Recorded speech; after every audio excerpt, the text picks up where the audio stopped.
आपको याद होगा जनाब, हरियाणा में हार के बाद कांग्रेस ने दावा किया कि ईवीएम में गड़बड़ी थी। अरे 70% चार्ज कैसे हो सकती है ईवीएम अगर उसमें काउंटिंग चल रही है तो। और सारा ठिकरा उन्होंने ईवीएम, बीजेपी, इलेक्शन कमीशन इन पर डाल दिया और हार की जिम्मेवारी खुद पर ली ही नहीं। कहीं ना कहीं वो हमेशा यही दिखाते रहे कि बीजेपी कुछ ना कुछ इलेक्शंस में गड़बड़ घोटाला कर रही है और उसी की वजह से उन्हें जीत मिल रही है। लेकिन आज जब महाराष्ट्र में इंडिया गठबंधन इतनी बुरी तरह से हार चुका है तो क्या नया तर्क पेश करेगी कांग्रेस? क्या इस बार नया बहाना बनाएगी? क्योंकि हम सब जानते हैं कि कांग्रेस महाराष्ट्र में बुरी तरह से साफ हो चुकी है और कहीं ना कहीं इस हार का मुख्य कारण कांग्रेस का अहंकार रहा है। आप सब जानते हैं कि कांग्रेस लोकसभा में महाराष्ट्र में जीत गई थी और जिस तरह से कांग्रेस के कार्यकर्ताओं ने लोकसभा चुनाव में मेहनत की थी, जमीनी स्तर पर अपनी जेब से पैसा खर्च करके, उनको उतना क्रेडिट मिला ही नहीं। जीतने के बाद कांग्रेस अपने ही कार्यकर्ताओं को भूल गई और उसका खामियाजा उसे विधानसभा चुनाव में भुगतना पड़ा। वहीं पर अगर बीजेपी की बात करेंगे तो बटेंगे तो कटेंगे, ये वाला नारा महाराष्ट्र में काम कर गया, सबकी उम्मीदों से परे। यहां तक कि पंकजा मुंडे जो बीजेपी के ही बड़े नेता हैं, अजीत पवार, वो लोग इस नारे के खिलाफ थे। वो कह रहे थे कि महाराष्ट्र में इस तरह के नारे नहीं चलेंगे। लेकिन आप देखिए किस तरह से बीजेपी को बढ़त मिलती हुई दिख रही है। 200 सीटों के पास जो बीजेपी गठबंधन है वो पहुंच चुका है और बीजेपी की अगर खुद की बात करें तो 150 सीटों में से 130 सीटों के करीब बीजेपी जीत चुकी है। तो हो सकता है कि काउंटिंग पूरी होने तक बीजेपी अपनी ही खुद की ही सरकार बनाने का ऐलान कर दे अगर वो पूर्ण बहुमत में आ जाए तो। और दूसरी तरफ महाराष्ट्र में जो लाडली बहन योजना थी जिसके अंतर्गत महिलाओं को 1500 रुपए मिलते हैं, वो लाडली बहन योजना किसानों के मुद्दों के ऊपर ज्यादा हावी हो गई। क्योंकि हम सब जानते हैं कि कांग्रेस ने किसानों का मुद्दा उठाया था, वहीं पर महाविकास अघाड़ी ने भी वादा तो किया था कि हम महिलाओं को 3000 रुपए देंगे। लेकिन लाडली बहन योजना के अंतर्गत जो 1500 रुपए महिलाओं को ऑलरेडी मिल रहे थे, कहीं ना कहीं वो काम कर गए और उसी के अंतर्गत जो महिलाओं का वोट बैंक था वो बीजेपी की तरफ शिफ्ट हो गया। और ये कांग्रेस के लिए एक बहुत बड़ा झटका तो है ही और कहीं ना कहीं ये अदानी जी के लिए बहुत बड़ी राहत की खबर है।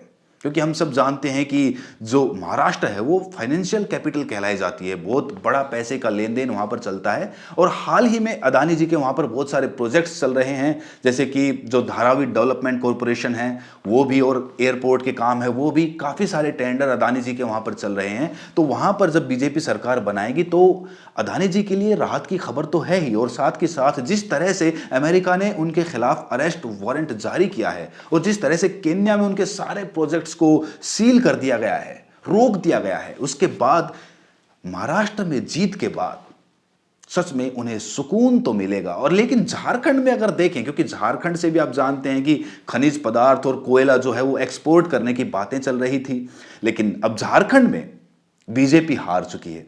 बीजेपी हार चुकी है, लेकिन जो हेमंत सोरेन और कल्पना सोरेन की पार्टी थी, झारखंड मुक्ति मोर्चा, वो पूरी तरह से बहुमत बनाए हुए है। हम इसे इंडिया गठबंधन की जीत नहीं कहेंगे, मैं इसे झारखंड मुक्ति मोर्चा की जीत मानता हूं।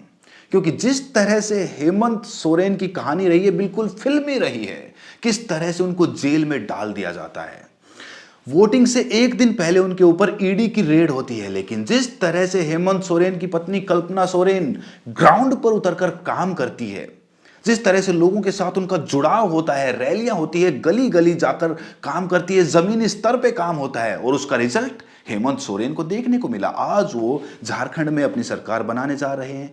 और हम ये भी जानते हैं कि महाराष्ट्र में जो अगले मुख्यमंत्री होंगे वो देवेंद्र फडणवीस होने वाले हैं। कितनी मार्मिक कहानी है हेमंत सोरेन की। जब वो जेल जाते हैं तो जिसको चाचा कहते हैं चंपई सोरेन, उनको वो मुख्यमंत्री बनाकर जाते हैं, लेकिन जब वो जेल में होते हैं तो बीजेपी जो चंपई सोरेन होते हैं उनको वहां से तोड़ लेती है और अपनी पार्टी में शामिल कर लेती है। इसके बाद जब वो जेल से बाहर आते हैं तो उनकी पत्नी होती है, उनका साथ देती है, और साथ देने के बाद, हालांकि 2 साल ही हुए हैं कल्पना सोरेन को राजनीति में आए हुए, उनका कोई खास इसमें एक्सपीरियंस भी नहीं है। वो हमेशा कहती थी कि मैं राजनीति में नहीं आना चाहती, मैं घर गृहस्थी संभालना चाहती हूँ, राजनीति से दूर रहना चाहती हूँ। लेकिन जब हेमंत सोरेन के पास कोई विकल्प नहीं बचा तो उन्हें अपना जो पतिव्रता धर्म होता है वो निभाने के लिए चुनाव में उतरना पड़ा। एक नेता के तौर पर रैलियां करनी पड़ी, लोगों को संबोधित करना पड़ा, लोगों को ये एहसास कराना पड़ा कि जो आदिवासियों के साथ हो रहा है वो बिल्कुल भी ठीक नहीं हो रहा है। और इसीलिए वहां पर उनको जीत मिली। लेकिन जीत मिलने के जो नुकसान है बीजेपी को वो ये हैं, जो हसदेव के जंगल काटे जा रहे हैं, जो कोयले का एक्सपोर्ट होना है अफ्रीका में। आप जानते हैं कि प्रधानमंत्री नरेंद्र मोदी अफ्रीका दौरे पे गए थे और वहां पर अडानी जी के जो प्रोजेक्ट थे वो पास हो जाते हैं। ये बातें तो किसी से छुपी हुई नहीं है। लेकिन अब जब हेमंत सोरेन की सरकार वहां पर बन रही है तो क्या जो एक्सपोर्ट कोयले का होने वाला था, क्या वो एक्सपोर्ट अब संभव हो पाएगा? क्योंकि हम सब जानते हैं कि नरेंद्र मोदी जी और अडानी जी कितने अच्छे मित्र हैं। उनकी मित्रता अभी हाल ही में भी सामने आई, जब अमेरिका ने उनके ऊपर एक बहुत बड़ा आरोप लगाते हुए कहा कि इन्होंने 2200 करोड़ रुपए की घूस खिलाई है। तो इसके बाद सरकार पर भी सवाल उठने लाजमी थे। तो इन सब झमेलों के बीच जो महाराष्ट्र का चुनाव जो निष्कर्ष लेकर आया है, जो रिजल्ट लेकर आया है, वो बीजेपी के लिए सच में एक खुशी और एक आनंद भरा माहौल पैदा करने वाला है। कांग्रेस के नेता झारखंड में चुनाव प्रचार करने पहुंचे ही नहीं। अगर पहुंचे भी तो वरिष्ठ नेता पहुंचे, और वो भी कुछ पलों के लिए खड़े पांव गए और खड़े पांव लौट आए। और इसीलिए उनका कोई संपर्क हो ही नहीं पाया वहां की जनता के साथ। और वहीं पर जो कल्पना सोरेन थी, उन्होंने गली गली घूमकर अपनी रैलियां की। और जिस तरह से झारखंड मुक्ति मोर्चा अपना बहुमत बनाए हुए है, उससे तो यही लग रहा है कि झारखंड में जो सरकार बनेगी उसके मुख्यमंत्री जो होंगे वो कल्पना सोरेन या फिर हेमंत सोरेन में से कोई होगा। हालांकि ये कहना भी गलत होगा कि इस हार के लिए कांग्रेस पूरी तरह से जिम्मेवार है। हम सब जानते हैं कि हरियाणा के साथ महाराष्ट्र में इलेक्शन होने थे, लेकिन एक महीना इलेक्शन खिसका दिए जाते हैं ताकि जो पैसे बांटने का पूरा खेल है वो महाराष्ट्र में अच्छी तरह से संपन्न हो सके। खबरें तो यहां तक आ रही थी कि एक वोट के लिए 10-10 हजार रुपये महाराष्ट्र में बांटे गए हैं। हम सब जानते हैं, खबरें भी आई थी, विकास तावड़े जी जो कि एक वरिष्ठ नेता हैं बीजेपी के, उनके पास 5 करोड़ कैश पकड़ा जाता है। जो दूसरे नेता हैं उनके पास 2 करोड़ पकड़ा जाता है। एक के पास बहुत सारी शराब पकड़ी जाती है। तो महाराष्ट्र में बिल्कुल फ्री एंड फेयर इलेक्शन हुआ है, ये कहना बिल्कुल भी सही नहीं है। क्योंकि जिस तरह से पैसे का बंटवारा हुआ है, जिस तरह से पैसे बांटे गए हैं, उनका इम्पैक्ट महाराष्ट्र की वोटिंग पे बहुत पड़ा है, बहुत ज्यादा पड़ा है। और इसी वजह से जो वोट बैंक था महिलाओं का, तो लाडली बहन योजना के थ्रू आ ही चुका था। और इसके बाद जो बाकी बचा कुचा वोट बैंक था, वो उसकी कसर इस पैसे के बंटवारे ने पूरी कर दी। और आप देखिए, आज बीजेपी 150 में से लगभग 130 सीटें हासिल कर चुकी हैं। और पूर्ण बहुमत के साथ अगर बीजेपी अपनी सरकार बना लेती है महाराष्ट्र में, तो ये कहना गलत नहीं होगा कि अडानी जी के लिए काफ़ी सारे रास्ते खुल जाएंगे। काफ़ी सारे प्रोजेक्ट्स तो ऑलरेडी उनके चल रहे हैं, और अगर सरकार बीजेपी की बनती है तो काफ़ी सारे प्रोजेक्ट्स फिर से उनको दे दिए जाएंगे। और जिस तरह से काम कर रही है बीजेपी सरकार, किन के लिए कर रही है आप सब जानते हैं। राष्ट्रीय सेठ कौन है, किन के लिए सरकार काम कर रही है, वो काम करना अब लगातार जारी रहेगा। जिस तरह के आरोप कांग्रेस को लगाने हैं वो लगा सकती है, वो आज़ाद है। उन्होंने हरियाणा में भी आरोप लगाए थे, लेकिन उसका नतीजा कुछ भी नहीं निकला। वो आरोप यहाँ भी लगाएंगे, लेकिन नतीजा यहाँ भी कुछ नहीं निकलने वाला। कहीं ना कहीं कांग्रेस का जो आलस्य है, कांग्रेस का जो पिछड़ापन है, वो किसी भी काम को, किसी भी चुनाव को इतनी गंभीरता से लेने का प्रयास ही नहीं करते हैं। आप सब जानते हैं कि हरियाणा में ईवीएम का मुद्दा जो था वो पहली बार नहीं उठा था। उससे पहले भी वकीलों ने काफी मुद्दे उठाए थे ईवीएम की घोटालेबाजी को लेकर, लेकिन कांग्रेस ने उनका समर्थन नहीं किया। इलेक्शन कमीशन के पास गए ही नहीं अपनी याचिका लेकर। और जब हरियाणा में हार गए उसके बाद ईवीएम का मुद्दा बना रहे। भाई, पहले कहां सोए हुए थे? पहले अगर आप रिपोर्ट करते, कुछ कार्रवाई करते, कुछ आंदोलन करते तो शायद कुछ होता।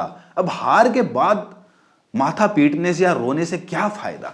आप खुद सोचिए, एक्शन पहले लिया जाना चाहिए या एक्शन हार के बाद लिया जाना चाहिए? हार के बाद कुछ नहीं होता है। और इसी तरह से आप ये भी जानते हैं कि जो उत्तर प्रदेश में विधानसभा के 9 सीटों पर चुनाव हुए हैं, उनमें कहा जा रहा है कि बहुत सारे मुसलमानों को वोट डालने ही नहीं दिया जा रहा था। उनकी आईडी चेक की जा रही थी, बैरिगेटिंग की जा रही थी। एक पुलिस वाले ने तो एक पिस्तौल हवा में लहरा दी थी, और ये तमाम वीडियोस हम सबके सामने आई थी। इन्हीं को मद्देनजर रखते हुए अखिलेश जी वहां पर दोबारा चुनाव करवाने की अपनी जो बात है वो इलेक्शन कमीशन के सामने रख रहे हैं। हालांकि इसके क्या रिजल्ट रहेंगे, क्या इसका निष्कर्ष रहेगा, हम अभी ये नहीं कह सकते हैं। दोबारा चुनाव होना तो बहुत कठिन है, लेकिन कहीं ना कहीं अगर बात देखी जाए तो एक्शन पहले लिया जाना चाहिए। बाद में एक्शन लेने का कोई खास फायदा होता नहीं है। आप कहीं ना कहीं उसके बाद ट्रोल होना शुरू हो जाते हो कि अपनी हार को छिपाने के लिए आप ठिकरा किसी और के सर पर फोड़ना चाहते हो। और इसीलिए कांग्रेस को हरियाणा में जब उनकी हार हुई थी और जब उन्होंने ईवीएम का मुद्दा उठाया था तो उनको ट्रोल किया गया था। अब महाराष्ट्र पे मुद्दा उठाएंगे तो उसमें भी ट्रोल किए जाएंगे। तो एक्शन पहले लेने चाहिए थे, बाद में एक्शन लेने का कोई फ़ायदा नहीं होता। और इसी तरह से आगे भी हम इलेक्शंस पे और इन सारी चीज़ों पे रिपोर्टिंग करते रहेंगे। अगर चैनल पर पहली बार हैं तो चैनल को सब्सक्राइब करें, नोटिफिकेशन बेल को प्रेस करें। तो मिलते हैं अगली वीडियो में, तब तक के लिए अपना ख्याल रखें।